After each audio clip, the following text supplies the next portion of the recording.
villano, es muy encantador.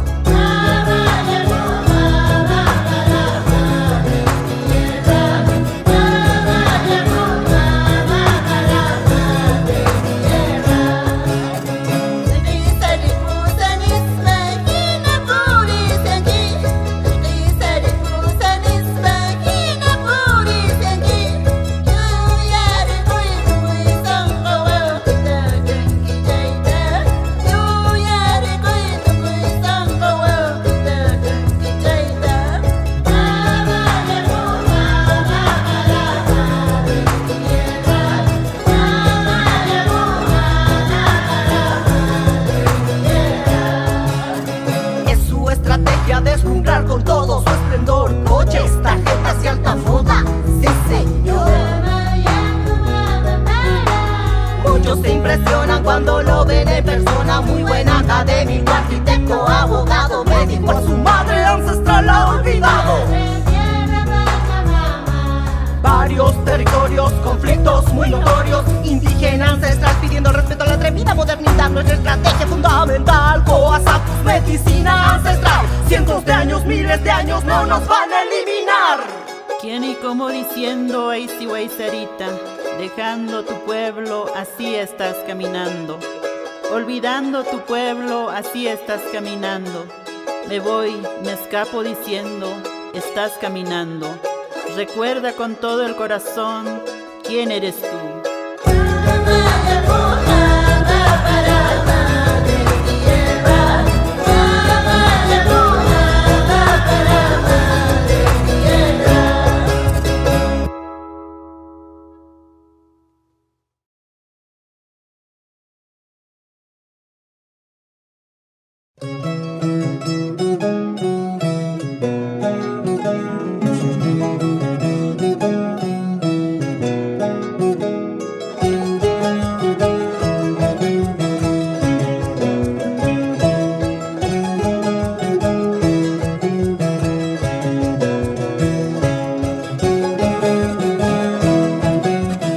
Bienvenidas, bienvenides, bienvenidos todas y todes a un lunes de lunas, transmitiendo en la cabina nómada de Radio Zapote junto con Mujeres y La Sexta y conectándonos el día de hoy hasta Bolivia, hasta el territorio hermano de Bolivia, siempre combativo, siempre inspirándonos en la lucha y la resistencia. Hoy es 8 de marzo, Día Internacional de la Mujer. Y pues no podíamos más que hacer una transmisión muy especial, muy combativa, muy feminista y recordando el por qué actualmente seguimos luchando por muchas causas que hoy abordaremos. Hoy es un día de lucha, día combativo y me encuentro feliz de estar transmitiendo un lunes de lunas, programas hechos por nosotras y sobre nosotras, sobre la voz de nosotras las mujeres, en este día feminista. Yo soy la compañera Caracol de Radio Zapote, estoy aquí con la antropóloga Ana, muy contenta. Del otro lado, la compañera Claudia Torres de Mujeres y La Sexta. Y hoy tenemos el gusto y el honor de poder entablar un diálogo y abrazarnos virtualmente con la compañera Adriana Guzmán Arroyo. Ella es de La Paz, Bolivia. Es una gran pensadora, feminista, luchadora y yo siempre desde que la escuché por primera vez y la vi he admirado su gran capacidad crítica que me parece que tiene, su pensamiento visionario y la forma en la que lleva a la praxis el feminismo que ella enarbola, que es el feminismo comunitario antipatriarcal, del que hoy profundizaremos un poco más. Un feminismo, como ya platicábamos con Pancha el lunes pasado también, de carácter anti-extractivista y anti-neoliberal. También tener esa conciencia de que luchamos por la naturaleza, por la tierra, no solo por derechos o igualdades para las mujeres, sino por toda una forma de vida sin extractivismo y con derechos e igualdades, sí, pero también con amor y con otra forma de llevar a cabo nuestra vida y nuestra práctica como humanos que somos. Pues le doy la bienvenida a las dos compañeras. A Adriana también es educadora popular. Estamos muy contentas de estar aquí el día de hoy. Le doy la bienvenida y te saludo, Clau. ¿Cómo estás? Hola, ¿qué tal? Muy buenos días. Pues en este día tan importante, ¿no? Un día que nos recuerda que seguimos en lucha. Para nosotros siempre es el Día Internacional de la Mujer que lucha.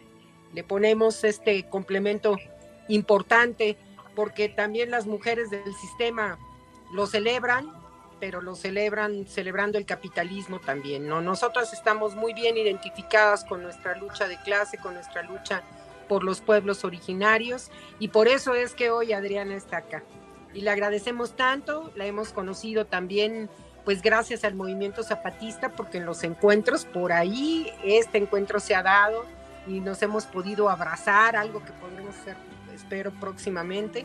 Hemos podido encontrar nuestras miradas y aprender a brevar de esta lucha tan importante que han dado los pueblos en Abya Yala y por acá, concretamente en Bolivia, pero que no se ha quedado en Bolivia, sino que se ha expandido a otros lugares, y eso es algo muy importante, ¿no? Esto transfronterizo que debe de juntar como las aguas de estos ríos que fluimos por todo el continente y por todo el mundo, se tienen que ir juntando porque es también nuestra sangre, que es la misma, pero que tiene sus diferencias, que tiene sus culturas, y entonces Adriana ha hecho un trabajo muy fuerte, muy sólido, y ha logrado contagiar de este dinamismo y de este pensamiento crítico a muchas otras mujeres en el mundo. Nosotras mismas, ¿no? Nos hemos visto permeadas por su palabra, y qué grato, qué contentas estamos, Adriana, de que estés aquí con nosotras. Sentimos esta calidez de tu lucha, te damos la bienvenida, y qué gusto estar con Caracol y con Ana también. Así es que, compañeras, seguimos otro lunes de Radio Zapote y de Radio Zapota, y adelante, viva la lucha, que vivan las mujeres, que viva el 8 de marzo. Viva el 8 de marzo, bienvenida Adriana. Askinaki, Culiacanacas, Huarminacas, Aski Uruquipanaya, Jayaya, Paxipacha. Así sería como tiempo de las lunas, sería espacio de las lunas, podría ser un Paxipacha, ¿no? Paxi es luna. Bueno, muchas gracias por la convocatoria. Un saludo también a la Radio Zapote, a la Radio Zapota, en este caso, que resiste también en los territorios y que es parte de las voces de los pueblos. Y gracias por la convocatoria para este 8 de marzo, que aunque tiene una memoria del otro lado del mundo, ahí se ha construido su memoria, para nosotras es importante porque hemos ido construyendo también un 8 de marzo en el Abya Yala, articulando, encontrando las luchas más allá de las fronteras, saliendo a las marchas. Al principio nosotras no salíamos a las marchas porque no nos identificábamos con nada de lo que decían, hasta que hemos decidido hacer también nuestras las marchas, hacer también nuestro espacio de denuncia ahí, la posibilidad del encuentro, ¿no? Entonces creo que es importante las memorias que estamos construyendo del 8 de marzo, desde las luchas de las mujeres, de las feministas, desde las luchas de los pueblos. Bien, pues estando en este espacio de las lunas, este 8 de marzo tan importante, un 8 de marzo que queremos sin fronteras y alcanzando, construyendo la idea también de un pueblo planetario transcultural que, aunque ancle en cada territorio, en cada espacio, con su cultura específica, con su memoria propia, estoy segura que es a partir de la lucha de las mujeres en el mundo que podemos ir haciendo y construyendo esta transculturalidad. Me encanta ese concepto de transculturación, que además es un concepto latinoamericano del antropólogo Fernando Ortiz, cubano, que plantea no la división, sino justamente la transculturación de los pueblos para entendernos ahí y sobrevivir. Muy, muy, muy bienvenida compa Adriana Guzmán, qué honor conversar esta vez. Y ya que estamos en el tema del feminismo, nos gustaría que nos dieras un panorama de qué es el feminismo comunitario antipatriarcal. Yo estuve leyendo, por ejemplo, en la revista de La Marea, una entrevista que te hicieron en el año pasado, de donde extraje algunas frases completamente revolucionarias que voy a poner para dar pie a tu propia palabra, pero son tus palabras, lo que digo a continuación. La frase más impactante para mí es que el feminismo no se estudia, el feminismo se hace. Qué importante concepción del feminismo como lucha, porque dice Adriana que el patriarcado lo sentimos con nuestro cuerpo, en las calles, con el colonialismo y el racismo y con la violencia en los hogares. Así que necesitamos pensar desde nuestros cuerpos y necesitamos un feminismo que sea útil a la lucha y útil a los pueblos. Diciendo tus palabras, te cedo la palabra para que nos amplíes esta perspectiva y desde el hermano territorio y pueblo de Bolivia nos comentes. Gracias, hermana Ana. Bueno, primero yo decirles que todas estas discusiones y planteamientos que hemos ido haciendo son planteamientos que hemos hecho con muchas hermanas, ¿no? Que hemos hecho un camino de lucha y esta construcción del feminismo comunitario antipatriarcal ha sido una construcción comunitaria, y agradecer ahí a todas las hermanas que hemos decidido hacer este camino y que hemos resistido a pesar de las dificultades que hemos tenido al hacerlo, ¿no? El feminismo no se estudia, el feminismo se hace. Ha sido también una necesidad de denunciar esta práctica tan académica del feminismo, este consumo que se ha empezado a hacer del feminismo, ¿no? Porque entonces vemos muchas hermanas, compañeras, muchas compañeras jóvenes también que estudian feminismo y dicen yo soy feminista, pero nosotras no las vemos en las marchas, no las vemos en su cuestionamiento frente al patriarcado, como dicen muchas feministas, en la casa, en la calle, en la cama, ¿no? En el parlamento, en la alcaldía, en la organización social. Entonces, por eso nos ha parecido importante plantear, ¿no? Que el feminismo se hace, que el feminismo no se estudia, ¿no?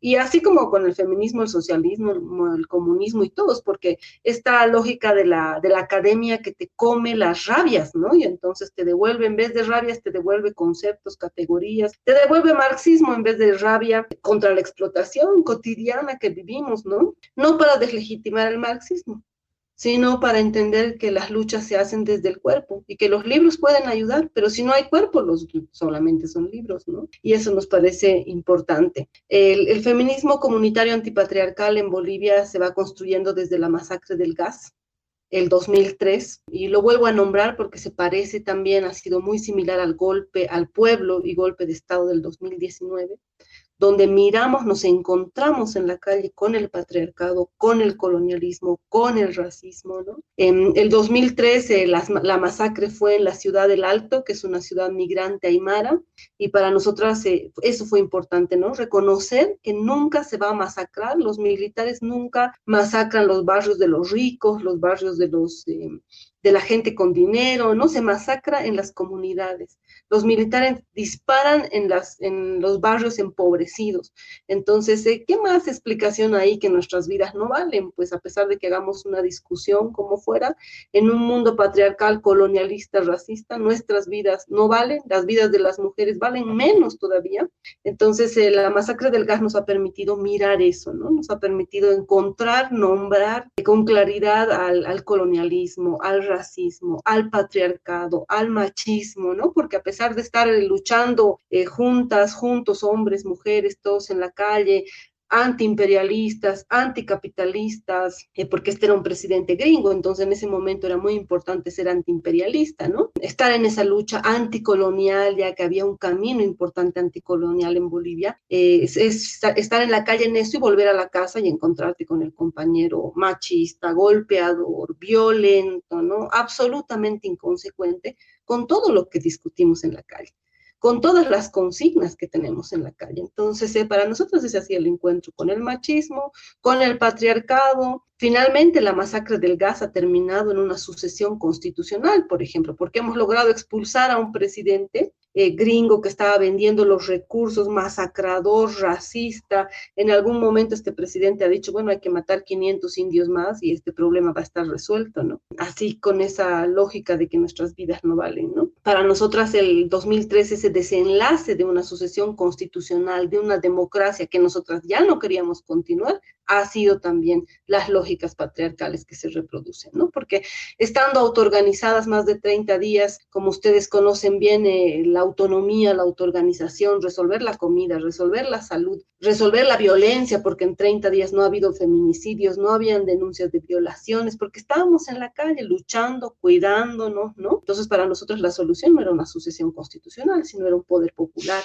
un poder comunitario, ¿no? Pero finalmente, por estas lógicas patriarcales, alimentadas también por el machismo, sostenidas por la misoginia, por la incapacidad que hemos tenido de articular un proyecto con fuerza desde las mujeres, hemos terminado en una lógica democrática, y bueno, después ya así en la Asamblea Constituyente, ¿no? Entonces, en ese momento ha sido que hemos construido el feminismo comunitario, ¿no?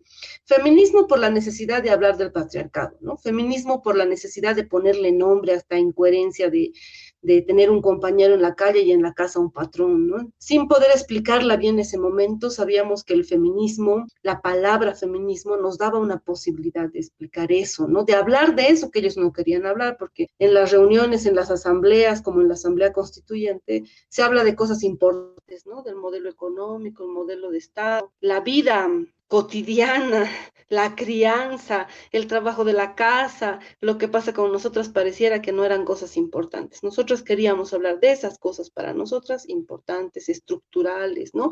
Estructurales para los pueblos, pues porque los pueblos no solamente están conformados por hombres, ¿no? Estamos las mujeres, que somos la mitad de cada pueblo, que hemos parido, criado y cuidado a la otra mitad. Entonces nosotras creemos que somos una parte fundamental de todos los pueblos y todas las comunidades. Para eso nos hemos nombrado feministas, ¿no? Como digo, sin conocer bien el concepto tampoco, construyendo nuestro propio concepto, y también para lograr, si quieren, un respeto a nuestra palabra, ¿no? Porque los socialistas tenían su discurso, los comunistas tenían sus propuestas, los indianistas, que son hermanos aymaras, indígenas, también tenían sus propuestas, y resulta que las mujeres no estábamos en ninguna de esas propuestas, ni llevando la voz, ni diciendo lo que queríamos. Entonces, una forma de que nos respeten y nos escuchen nuestra palabra también ha sido reconocernos feministas, ¿no? Aunque con prejuicios, aunque planteando que nosotras éramos muy radicales, lo que fuera, nos han respetado y nos respetan hasta ahora. Entonces, reconocernos como feministas y como feministas comunitarias ha sido también disputar este espacio de la política, ¿no? Este espacio de la palabra tomada principalmente por los hombres, y que nos respeten ahí y que nos escuchen, ¿no? Ha sido también para nosotras una exigencia, porque no basta con llamarse feminista, sino hay que proponer, hay que luchar, hay que estar en las calles, ¿no? Entonces también ha sido una exigencia para nosotras. Después nos hemos llamado comunitarias, hemos decidido asumir el nombre de comunitarias, porque después del 2003 hemos terminado como una asamblea de mujeres, después nos hemos llamado una asamblea feminista, ahí muchas hermanas han decidido irse de la asamblea, porque creían que el feminismo era luchar sin los hombres, ¿no? O contra los hombres, ¿no? Y para no terminar en esa discusión que finalmente era moral, era si los hombres son buenos o malos, para poder hacer una discusión sobre el sistema, sobre la economía, sobre la salud, sobre la educación, sobre lo que pasaba con las hidroeléctricas y todo eso, nosotras hemos decidido plantearnos feministas. Y con el tiempo nos hemos dado cuenta que no bastaba tampoco ser feministas y hablar del patriarcado y la explotación y todo, si no teníamos una propuesta, ¿no? Por lo menos a nosotras nos parece responsable un feminismo con propuesta. O sea, no basta explicar y denunciar lo que pasa en el mundo, sino alimentar la esperanza, alimentar el camino con una propuesta de mundo, de organización, ¿no? Y eso para nosotras no ha sido muy difícil porque nosotras venimos de la comunidad, nosotras queremos comunidad, nosotras sabemos que la comunidad es posible, no es una utopía ni una revolución en la que vamos a estar muchísimos años, ¿no? La comunidad hoy existe. Frente al mundo patriarcal, individualista, capitalista, la comunidad existe, tiene su autoorganización, tiene su autodeterminación, ¿no? En el caso de Bolivia, muchas comunidades que han existido y que han hecho su vida al margen incluso del Estado, ¿no? Entonces, en la masacre del gas también hemos recuperado ese concepto de comunidad, ¿no? De la comunidad de la memoria ancestral, de la organización y rotación del poder, de la comunidad donde hay una responsabilidad porque todos tengan comida, porque todos tengan educación, como de la comunidad que hemos vivido en las calles mientras las bloqueábamos, mientras estábamos en el paro, mientras peleábamos contra los militares, donde todas nos cuidábamos, donde todas criábamos en las calles, donde los compañeros en las calles son compañeros y no golpeadores. Entonces, también esa es una memoria de comunidad que hemos recuperado, ¿no? En las mismas ciudades, para llamarnos feministas comunitarias, para que sea un feminismo que denuncia el patriarcado, que plantea la lucha contra el patriarcado como la lucha fundamental y que además plantea como propuesta de organización de mundo, de sociedad, la comunidad, ¿no? La comunidad de comunidades, la autoorganización, el confederalismo democrático, como dicen las hermanas kurdas, ¿no? Yo creo que ahí no hay una imposición de la comunidad. Las hermanas mapuches, por ejemplo, no usan la palabra comunidad, usan la LOF y su feminismo es territorial, ¿no? Yo creo que lo fundamental en este planteamiento es la autonomía, la autodeterminación y el autogobierno. Sí, qué importantes palabras que son testimonio de algo más que un concepto que puede quedarse en la academia, y qué importante crítica al feminismo de la academia, que pues en realidad solo busca puntos para el currículum y no busca soluciones como lo que está diciendo Adriana Guzmán. Hicieron las mujeres de Bolivia, buscar la construcción de un poder popular, la construcción de la comunidad en base a la responsabilidad colectiva. Eso es la vida, no es solamente un papel para lograr un ascenso en la academia. Y este es el feminismo, en todo caso, que nos hace falta en toda la Abya Yala y en todo el planeta. Y hablando de esto, pues me gustaría que nos platicaras ahora, Adriana, que nos hicieras un recuento, cómo es la situación actual del pueblo y las mujeres bolivianas. Sabemos que han sufrido un golpe de Estado brutal en 2019. Después vino el gobierno de facto, la militarización, la represión, y ante los ojos del mundo la solución civil heroica y ejemplar del pueblo boliviano de llevarlo pues finalmente por una vía de las elecciones, el triunfo del MAS, pero no sabemos más qué pasa después, qué pasa ahora, y me gustaría que nos platicaras qué está pasando actualmente en Bolivia y un poco en relación al tema de las organizaciones sociales en vínculo con el Estado plurinacional. ¿Qué pasó con este Estado plurinacional?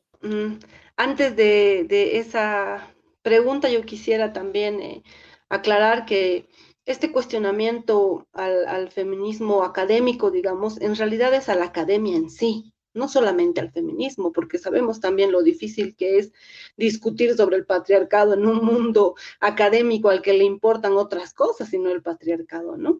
Es un cuestionamiento a la lógica, a la epistemología desde la cual se construye conocimiento en la academia, ¿no? Borrando los cuerpos, ¿no? Porque, no, como decía yo, no es necesario tener que leer a alguien, a un autor para saber que una es explotada, para saber que una, aunque esté en la universidad, porque mi mamá trabaja la tierra, lo que fuera, también somos explotadas, también somos parte de un pueblo explotado que sostiene oligarquías, que sostiene transnacionales, ¿no? Entonces, un cuestionamiento en realidad a toda la lógica de la construcción del conocimiento, que es una construcción colonial que siempre ha negado los conocimientos de los pueblos, por racistas, pero también porque les funciona al sistema. Porque si dejamos de leer los libros y empezamos a sentir que somos explotadas, que somos discriminadas, que vivimos todas esas opresiones, por supuesto que vamos a salir a la calle a luchar, en vez de solamente tratar de escribir un artículo, vamos a salir a las calles, a las movilizaciones, y ahí está la trampa, yo creo, fundamental de la academia cuando se hace funcional al sistema, ¿no? Además, con todos los cuestionamientos que hemos hecho al feminismo académico, creo que también han habido transformaciones dentro de la academia. Por lo menos ha habido un poco de ética en muchas compañeras en tratar de que sus investigaciones sirvan a las luchas de los movimientos, porque ese es el cuestionamiento final, ¿no? Que se produzca un conocimiento útil para la lucha de los pueblos. Nosotras lo primero que pensábamos era cómo en tantos años, décadas de universidades donde hemos estado nosotras, han estado nuestras guaguas, ¿no? ¿Cómo alguien no ha inventado otro sistema que no sea el capitalista? ¿Acaso no hay otra forma de organización económica? ¿Acaso no han podido escribir otra forma y proponer y de una vez ya empezar a plantear, a hacer otra forma, ¿no? Esa es una primera duda que teníamos, yo me acuerdo, el 2003, cuando discutíamos sobre el gas, sobre la exportación del gas en Bolivia, que le daba el 88% a las transnacionales y el 12% al pueblo.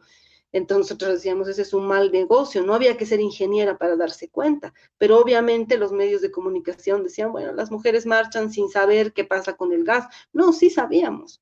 Y sí sabemos que esa lógica 88-12% es una lógica capitalista, es una lógica que beneficia a las transnacionales, ¿no? Entonces, ¿cómo hacer que la academia y que las investigaciones aporten a las luchas de los pueblos? Para nosotras, un primer paso ahí es que salgan de las luchas de los pueblos, ¿no? Que no se hagan alejadas de los pueblos, que no se hagan en los escritorios, que no se hagan desde las jerarquías académicas. Y eso quería aclarar porque me parece importante también recuperar que hay hermanas y compañeras que aportan desde la academia y que hacen sus luchas en la academia también. Bueno, sobre la pregunta que decías, hermana, es bastante complejo, ¿no? ¿En qué situación estamos ahorita? Además, pensando en el 8 de marzo, ¿no? Primero, yo quiero recordar que el golpe del 2019 ha sido un golpe al pueblo, que ha terminado en un golpe de Estado, pero ha sido un golpe al pueblo construido sobre el cuerpo de las mujeres y sobre el cuerpo de las mujeres indígenas, sobre el cuerpo de las mujeres aymaras y quechuas, porque lo que necesitaban era eso, ¿no? Escarmentar a los pueblos indígenas, a los pueblos aymaras, quechuas, y por eso golpear a las mujeres, escupirles, orinarles, cortarles las trenzas, ¿no? Hace 285 años creo que han hecho lo mismo con Bartolina Sisa, desnudarla, cortarle el cabello, porque son formas de humillación, son formas de escarmiento, no basta pegarle un tiro y matarla, sino son estas formas de escarmiento, de una pedagogía para escarmentar a los pueblos, ¿no? Para no seguir luchando, para no seguir teniendo dignidad y orgullo de ser aymaras, de ser quechuas, ¿no? Entonces el golpe se ha construido así, sobre el cuerpo de las mujeres, con este escarmiento colonial, con este escarmiento racista, ¿no? Eso obviamente nos hace pensar que las mujeres hemos tenido un lugar importante en estos 13 años en la construcción del Estado plurinacional, ¿no? Aunque sabemos las limitaciones del Estado y hemos aprendido muchas otras en el camino en los 13 años, ha sido importante la discusión, por ejemplo, sobre la despatriarcalización.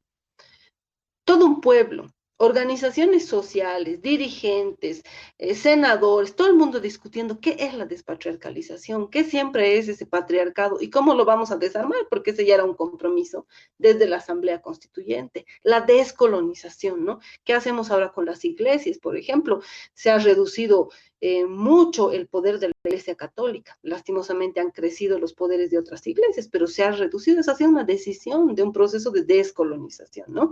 El cambio de los símbolos, el cambio de la currícula en la educación, o sea, han habido muchas cosas importantes desde los pueblos originarios en estos 13 años y por eso el golpe al pueblo. Y por eso termina en un golpe de Estado además, porque había que saquear ese Estado. había que saquearlo, habría que destruirlo, había que destruir sus símbolos, ¿no? Las cosas que hace el gobierno de facto al principio, por ejemplo, es no solo que queman la huipala durante el golpe, sino después sacan la huipala hasta del papel membretado, hasta de los certificados de nacimiento, ¿no? Una afrenta hacia lo que habíamos luchado los pueblos, ¿no? Podemos discutir de dónde viene la huipala y lo que fuera, pero es un símbolo para nosotras. Es importante que al lado de esa bandera de 3 colores esté la huipala. Es importante que todos podamos andar en la calle con nuestras huipalas, ¿no? Y no ser perseguidos y golpeados como ha pasado en el golpe, ¿no? Entonces, el golpe al pueblo ha sido, yo creo, ese escarmiento sobre los pueblos, y no solo para Bolivia, un escarmiento para los pueblos en el Abya Yala, para que no se atrevan a soñar, para que no se atrevan a hacer ningún proceso, porque al final todo termina en lo mismo, ¿no? En que los mismos tienen el poder, los mismos tienen el gobierno, en que no hay otra forma de vivir en este mundo que no sea explotados, que no sea sin voz, sin palabra, ¿no? Entonces, yo creo que ese ha sido el objetivo del golpe en Bolivia, ¿no? Y por eso se ha construido sobre el cuerpo de las mujeres también. ¿Qué pasa después del golpe, no? Después del golpe ha venido todo un gobierno de facto que se ha encargado de atentar contra los símbolos, de atentar contra muchas cosas que se había logrado. Han cerrado el viceministerio de medicina ancestral, de medicina tradicional. Hemos logrado tener un viceministerio, es decir, un ente que ha organizado todo un sistema de salud nacional desde la medicina ancestral, y que además funcionaba al lado del hospital juntos. Entonces, que había momentos en que una mujer llega a parir y dice, bueno, yo quiero parir con la partera, pero puede haber alguna complicación, que esté el médico mirando. Esas son cosas importantes para nosotras, que esta vez le toque mirar al médico mientras la partera está ayudando a parir, está acompañando al parir, que le toque al médico ocupar el lugar de aprender, ¿no? Lejos de las jerarquías y lógicas médicas tan coloniales. Y no solamente en el parto, en el tratamiento de muchas enfermedades, ¿no? Entonces, eso se ha logrado hacer un sistema a nivel nacional, el sistema de salud comunitario, de hermanas, hermanos que van a las casas, que uno no necesita ir hasta el hospital, vivir todo ese maltrato, ¿no?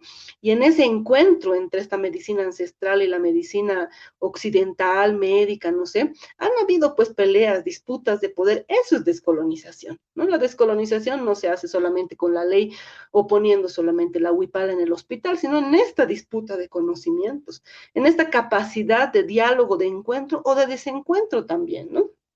Entonces,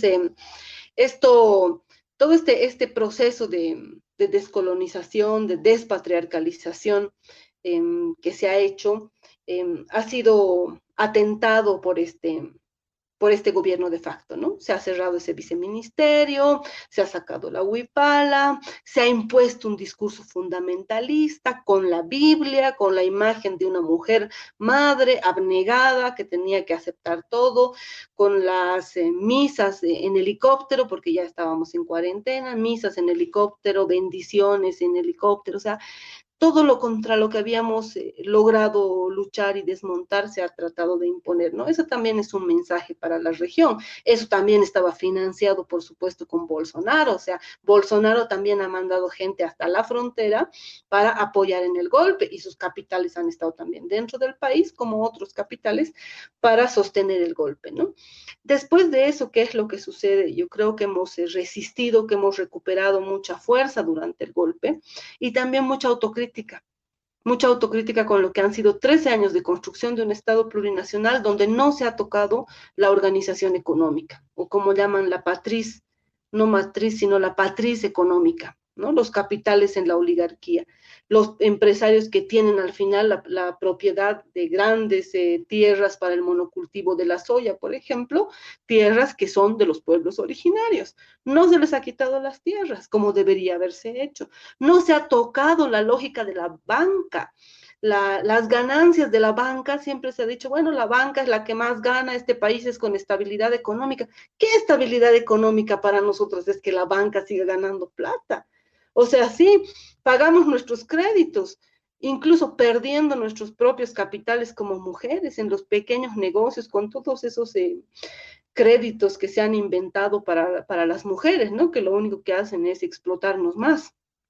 Entonces, ese ha sido un cuestionamiento. El golpe nos ha permitido hacer esa autocrítica. O sea, no se puede hablar de despatriarcalización ni de descolonización si no se ataca la estructura económica.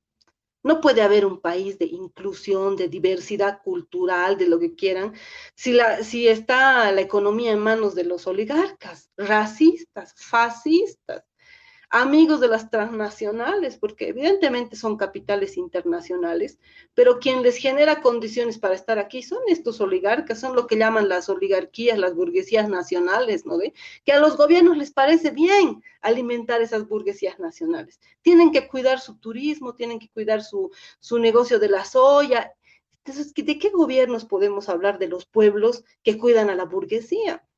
Entonces, esas críticas, aunque sea nacional la burguesía, esas autocríticas nos ha permitido hacer el golpe. Nos ha dado, yo creo que un momento, una posibilidad de mayor honestidad, la hemos hecho en las calles sobre todo, incluso pasarte el discurso de Evo, amigo, el pueblo está contigo, a un discurso, aquí la lucha es contra el golpe. No solamente se trata de apoyar o no apoyar a Evo, porque este proceso no empieza ni termina en el Evo. Este proceso lo hemos hecho los pueblos, hemos puesto nuestro cuerpo, hemos puesto nuestras guaguas, nuestras vidas, nuestros sueños en la construcción de un país distinto y lo vamos a defender, ¿no? Eso nos ha permitido hacer el golpe, nos ha permitido, por ejemplo, también volver a dialogar con la central obrera boliviana, con la clase obrera, como diríamos, y hacer todos los cuestionamientos, ¿no? También de cómo ellos se han hecho cómplices también de los intereses económicos, de cómo no han tenido la fuerza de movilización para resistir al golpe en las calles, ¿no? El golpe nos ha permitido eso. Han venido las elecciones que hemos logrado con nuestra lucha, con nuestra resistencia en las calles, hemos logrado que se ponga una fecha para elecciones para sacar al gobierno de facto. Y en esas elecciones se ha ganado, el pueblo ha ganado con más del 55%. El aprendizaje para nosotras es que como pueblo no queremos fascismo, no queremos racismo, no vamos a soportar un golpe, ¿no? Yo creo que ese es el mensaje. Ahora, como son los partidos, siempre piensan que ganan ellos, ¿no? Aquí no ha ganado el movimiento al socialismo, aquí ha ganado el pueblo. Ahora, el movimiento al socialismo, que termina en la presidencia nuevamente como Luis Arce Catacora, tenía dos opciones. Entender que no ha ganado él, pero que tiene que administrar la victoria del pueblo, o asumir que han ganado ellos y creer que pueden hacer lo que quieren, ¿no? Porque la gente ha votado por el MAS. Lastimosamente yo creo que están en esta segunda opción, ¿no? Una hermana nos decía, la política siempre es un poco de pérdida de realidad, la política partidaria, ¿no? Creo que hay eso, creo que no son capaces de ver que esto no es un voto para el movimiento al socialismo. Ahora que el movimiento al socialismo podía hacer bien las cosas, digamos, podía hacerlo, pero en este momento creo que no están en esa lógica, están sobre todo en una lógica de diálogo, de concertación, ¿no? ¿Y cómo van a dialogar con los fascistas? Por ejemplo, Yanine Áñez, presidente del gobierno de facto, no está en la cárcel, está candidateando para ser gobernadora. Luis Fernando Camacho, que ha financiado este golpe, que ha ordenado las masacres, que ha estado con los militares, está candidateando para ser gobernador en Santa Cruz y va a ganar y va a ser gobernador. Por tanto, la derecha va a tomar los gobiernos subnacionales y esta crisis se va a profundizar, ¿no? Porque ellos no deberían estar candidateando en las elecciones y esa era una responsabilidad del gobierno, incluso con el riesgo de generar convulsión social, ¿no? Pero lastimosamente esas cosas no se han hecho. Frente a eso, además están también las organizaciones sociales, los movimientos, que yo creo que en el golpe estábamos debilitados, por eso no hemos podido resistir al golpe, debilitados por este diálogo tan extraño con el Estado, ¿no?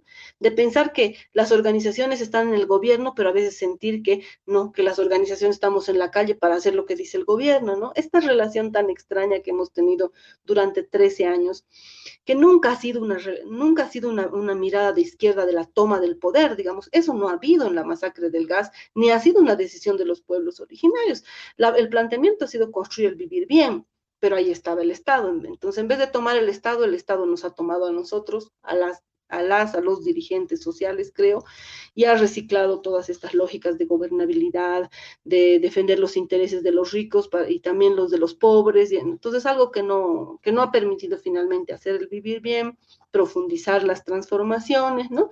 Entonces hasta ahora las organizaciones están debilitadas y así estamos resistiendo ahora estas peleas subnacionales, territoriales de la derecha, ¿no? Ya no es un golpe nacional, pero son como pequeños golpes, porque ahora van a ser además autoridades electas democráticamente y por tanto lo que van a hacer es generar un discurso oficial, institucional, colonial, racista, machista y fundamentalista.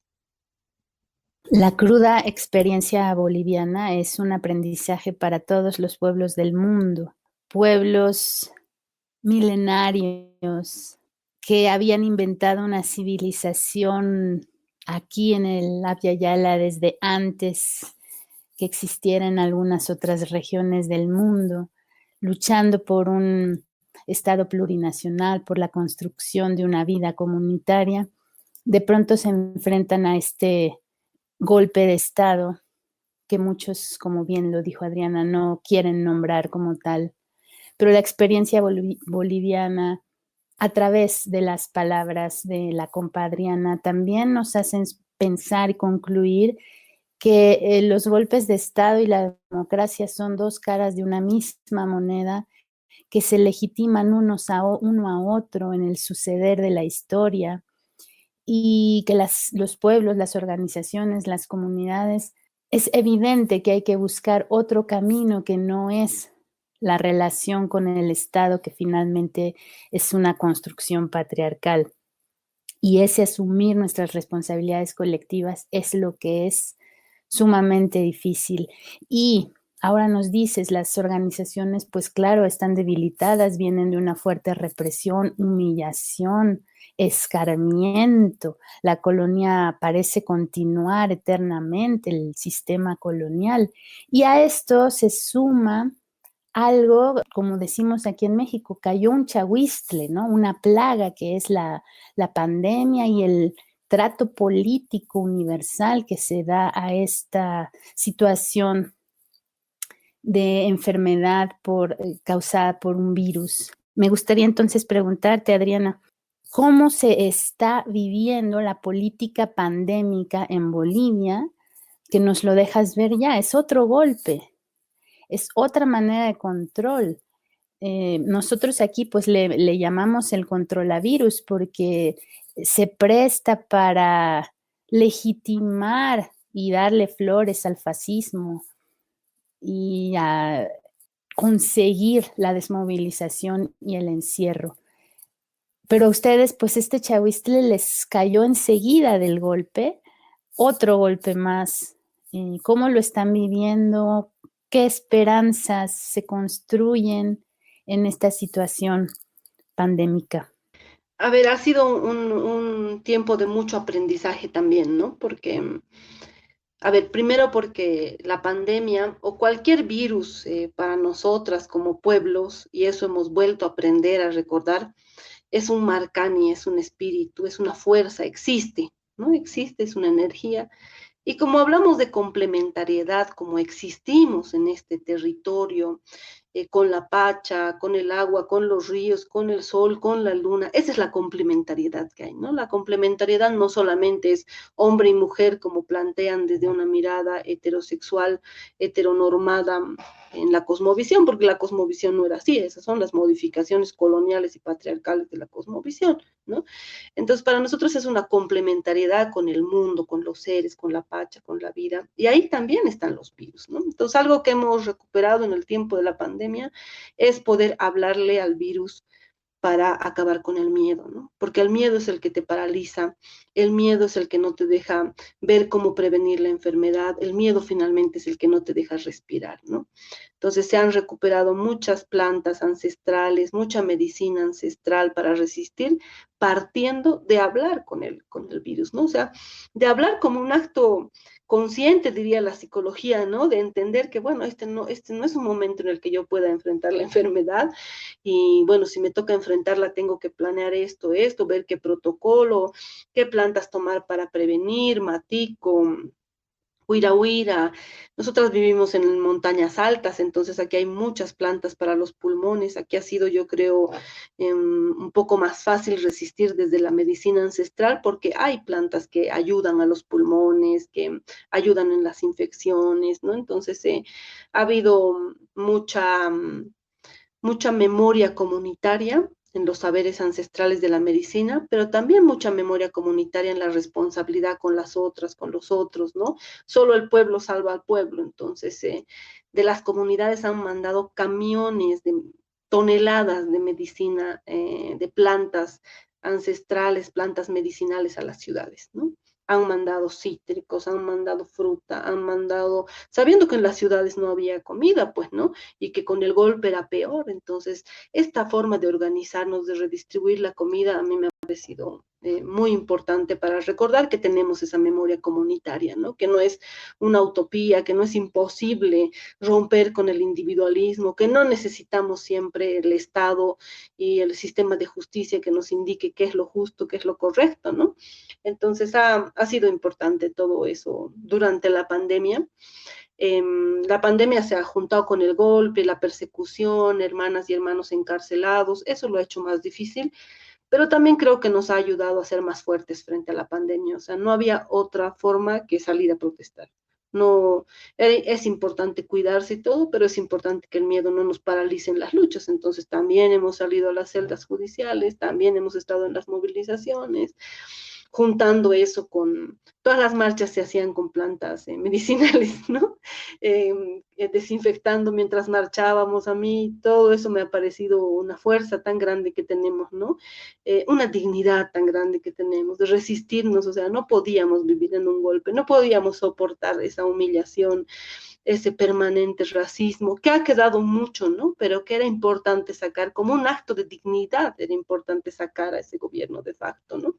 Esa pandemia se ha extendido después a lo que ya han sido las elecciones. Hoy, ¿cómo estamos viviendo la pandemia? La medicina ancestral, la medicina tradicional se mantiene, los intercambios se mantienen, ya es cotidiano, digamos, ¿no? Ver además que manden, que intercambiemos, que aparezcan nuevas plantas. Ahí yo quiero agradecer a todas las ahuichas, todas las hermanas que han vuelto a recoger plantas desde los nevados que ya no se recogían, que ya no se usaban, ¿no?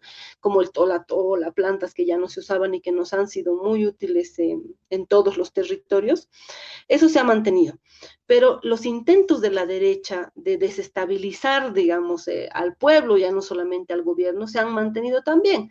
Porque el golpe el 2019 se da con la ayuda de los médicos, con un paro médico de 60 días. Y hoy llevamos casi 12 días de paro médico también, en plena pandemia. Los médicos en plena pandemia se han declarado en huelga general e indefinida. Porque los médicos son parte de la derecha, porque los médicos son racistas, son colonialistas, porque no quieren perder sus privilegios, porque dice que no tienen ninguna ayuda, ninguna, no sé, equipo de bioseguridad para salir a atender, ¿no? Y eso no es cierto, ¿no? Han llegado cantidades de barbijos, de equipos de bioseguridad, vacunas, creo que ya estamos en el 1,5 millones de vacunas, se ha vacunado primero a los médicos, ¿no? Entonces, a pesar de todos estos intentos, que yo creo que ha hecho buenos intentos el gobierno de Luis Arce Catacora, los médicos insisten en un paro, insisten en una desestabilización política. El presidente del colegio médico es candidato a alcalde en la ciudad de La Paz. O sea que la mitad del día hace campaña en contra del movimiento al socialismo y la otra mitad del día desestabiliza todo desde el colegio médico, ¿no? Entonces, esas cosas son impresionantes. Ese médico ya estaba en el golpe. La pregunta también es para nosotros, ¿por qué no le han iniciado un proceso? ¿Por qué este señor no es parte del juicio de responsabilidades a todos los golpistas y a todos los fascistas? ¿En qué momento va a llegar la justicia? Para nosotros la justicia es indispensable, ¿no? Entonces, una de las cosas que nos acompaña, digamos, en estos tiempos de pandemia, hay que cuidar la vida, hay que alimentarse, pero también vivimos de justicia. también nos alimenta la justicia, también nos hace falta la justicia. No podemos vivir sobre la impunidad, no podemos ir a elecciones, no podemos seguir luchando contra la derecha sobre la impunidad, no se puede. Esa es una gran lucha, una gran rabia que alimenta, pero también una gran frustración con lo que está haciendo el gobierno actual, ¿no? Que no se hayan iniciado los procesos, que no estén en juicio de responsabilidades, que no esté por lo menos ya procesado, detenido. Había un militar detenido, el militar que ordena la masacre de Guayllani, que hace una semana lo han liberado, ¿no? Lo han liberado sin cargos.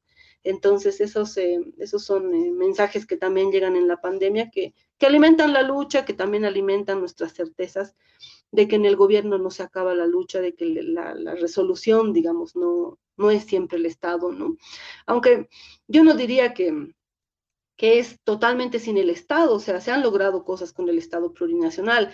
Tal vez pensar en las autonomías de los pueblos, como pensábamos, donde el Estado solo se encargue de las carreteras, ¿no? Exista, pero para vincular una autonomía con otra, pero nada más.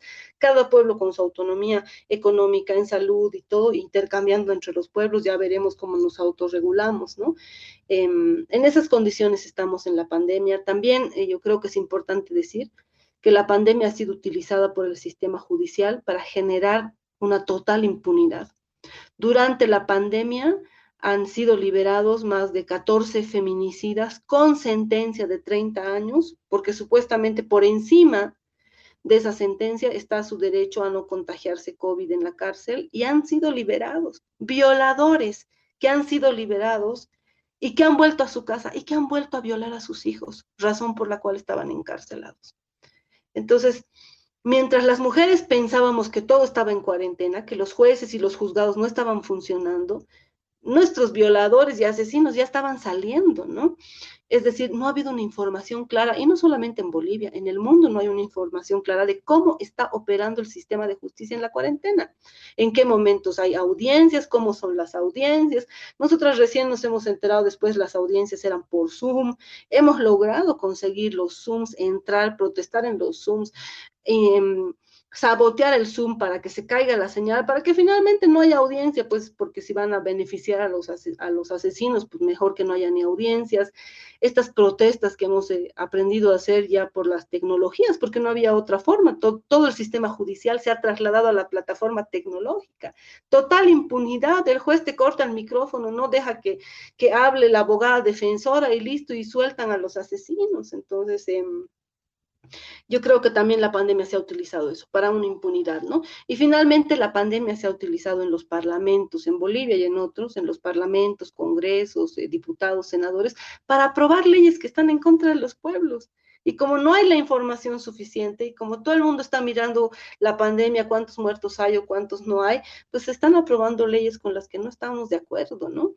En el caso de Bolivia, el aprobar el tema de los transgénicos, una ley que hasta ahora no ha sido revertida, el ingreso libre de los transgénicos, aprovechando la pandemia. Esa y otras leyes, ¿no? Finalmente también permitir que estas elecciones en Bolivia, por ejemplo, como están haciendo la lucha de ustedes allá, ningún violador será gobernador. Aquí en Bolivia en las elecciones también están yendo violadores de candidatos. Está yendo un candidato en un municipio que se llama Ancoraimes, un candidato feminicida.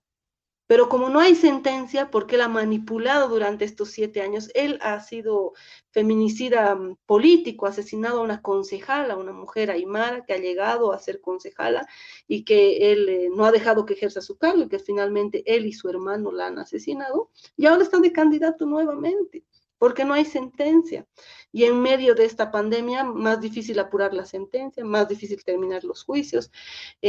Como pasa con Félix Salgado allá, no hay las pruebas concretas. Entonces, también una complicidad en los partidos, una complicidad en las izquierdas, ¿no? En esta idea de, cuidado, la derecha nos va a atacar, entonces no denuncien a los violadores, entonces no denuncien a los golpeadores, o espérense, no nos vamos a esperar, porque no hay ese bien superior que nos plantean, que sería la revolución, la izquierda, el partido, quien fuera, no existe. Si hay ese bien superior, el bien inferior siempre somos nosotras. O sea, nosotras siempre asesinadas, siempre en silencio, siempre aceptando las cosas que se hacen. Por lo menos nosotras hemos decidido no callar y denunciar también a los candidatos del movimiento al socialismo que son golpeadores o que son feminicidas, como es el caso de Félix Huanca, que es feminicida de Juana Quispe y que está yendo a candidato a alcalde en el municipio de Ancoraimes. Ya vemos que aunque tenemos el patriarcado encima en cada momento de la vida, también vemos con tus palabras la luz del camino, la esperanza. Muchas gracias por toda esta compartición de experiencias, perspectivas, Adriana. Finalmente, para terminar mis preguntas, quisiera que nos contaras la compa Adriana Guzmán. ¿Quién es? ¿Qué sentimiento lleva por dentro? ¿Cómo llegó a ser esta mujer incendiaria que transmite la memoria milenaria, el momento actual, esta capacidad impresionante de síntesis y esta conciencia? ¿Podrías regalar un poquito de ese interior? Muchas gracias por tus palabras, hermana. Y también en este 8 de marzo, hablando desde mí, desde Adriana Guzmán Arroyo, creo que yo no sería si no fuera por esta memoria ancestral que tiene nombre, que tiene cuerpo, que se llama Amparo, que es mi mamá, Amparo Arroyo, que se llama Teresa Valencia, que es mi abuela, Elena Chinchilla, que es mi otra abuela. Si no fuera por ellas, por su resistencia desde siempre, sin llamarse feminismo, su resistencia a hacer todo ese trabajo sin que sea reconocido, su resistencia a los patrones siempre, el patrón de la minería en el caso de una de mis abuelas, el patrón terrateniente en el caso de mi otra abuela, mi mamá que es dirigente sindical en su comunidad y dirigente comunitaria también, porque cree que las mujeres tenemos que estar en la política, porque hay que discutir dentro del sindicato, ¿no? Porque no solamente hay que criticar desde afuera, dice ella, entonces ella está más bien desde adentro en esas discusiones. Si no fuera por ellas, yo creo que no estaría en este camino. Y aprendiendo también desde ellas que hay que disputarle nuestras guaguas, nuestras hijas y nuestros hijos, aunque no los hayamos parido, la responsabilidad con la vida hay que disputársela al sistema. Mientras el mundo y la educación te habla de la autonomía de las guaguas, claro, es como dejárselas que las eduque el sistema, ¿no?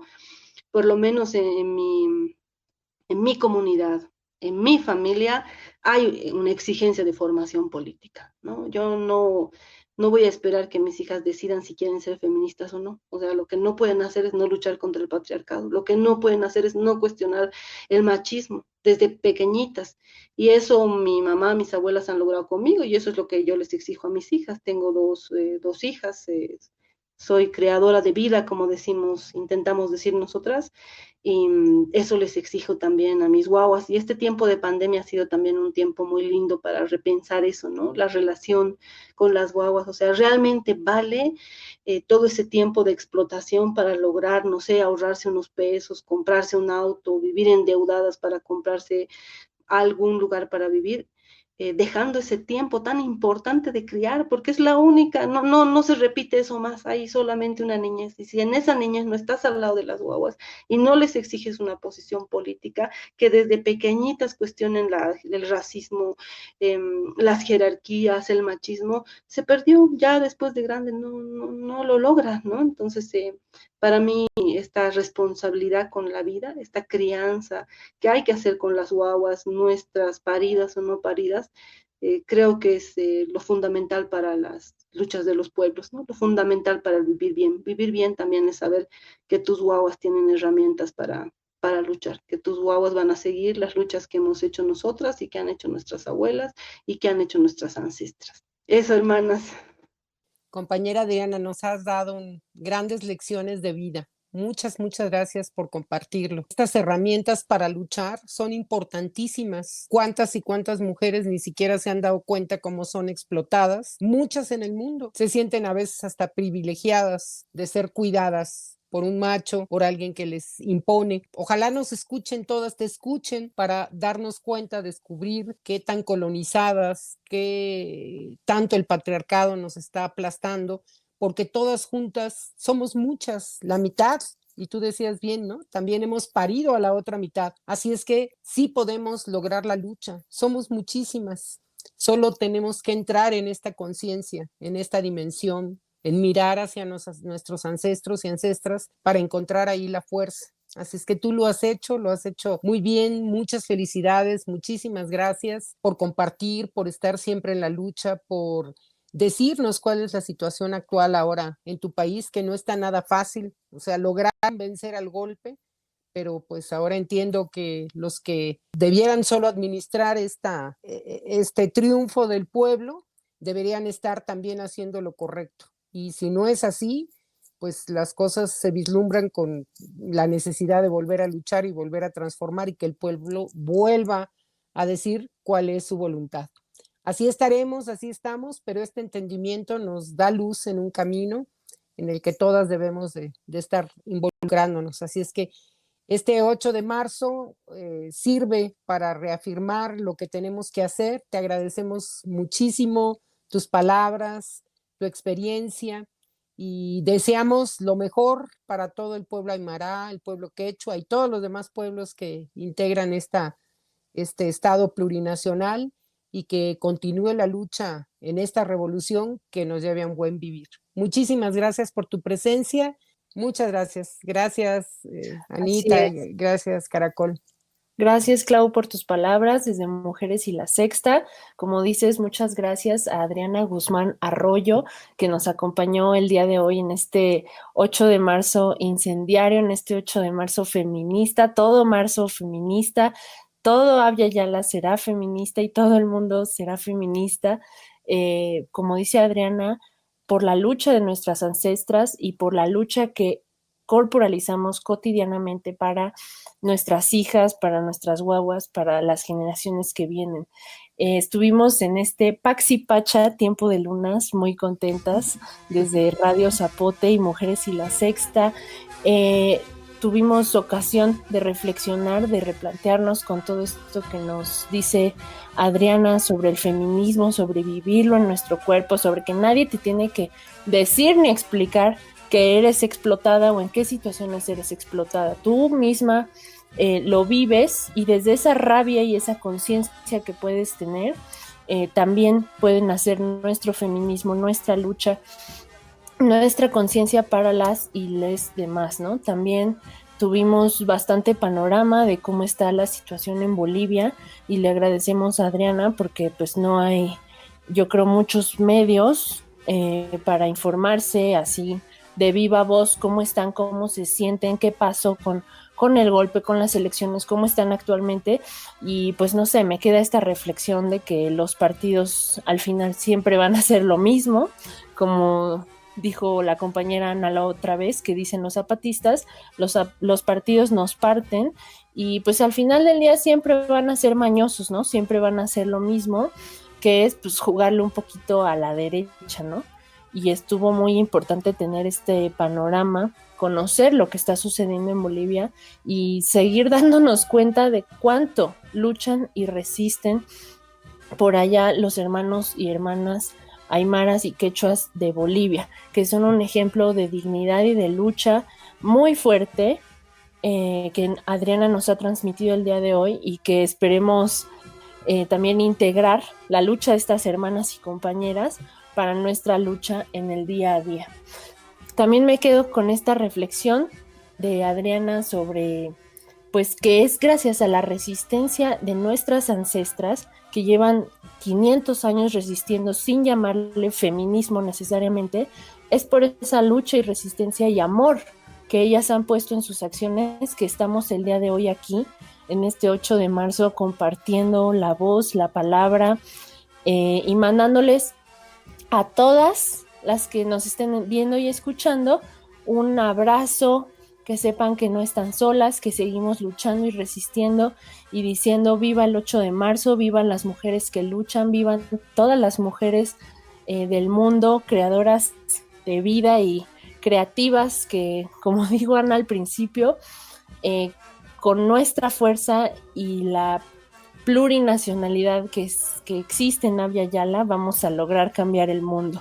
Estamos convencidas de ello y cada que tenemos estas charlas incendiarias con compañeras muy hermosas nos convencemos también y nos llenamos de esperanza. pues yo fui la compañera Caracol. Estuvimos aquí transmitiendo desde Radio Zapote con Adriana Guzmán Arroyo.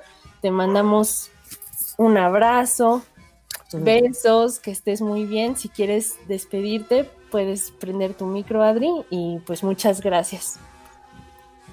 Askinaki Culiacanacas, Jalala Walmitaki, que sea un 8 de marzo antipatriarcal y que sigamos haciendo un camino de comunidad, hermanos. Gracias, Askinaki. Vivan las mujeres. Hasta siempre. Vivan las mujeres que luchan. Hasta siempre, compañeras.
Kasistua humampikiu artulina wali puniu sam kasistua wila manayan wila hau koli wartulina wila manayan wila hau koli wartulina.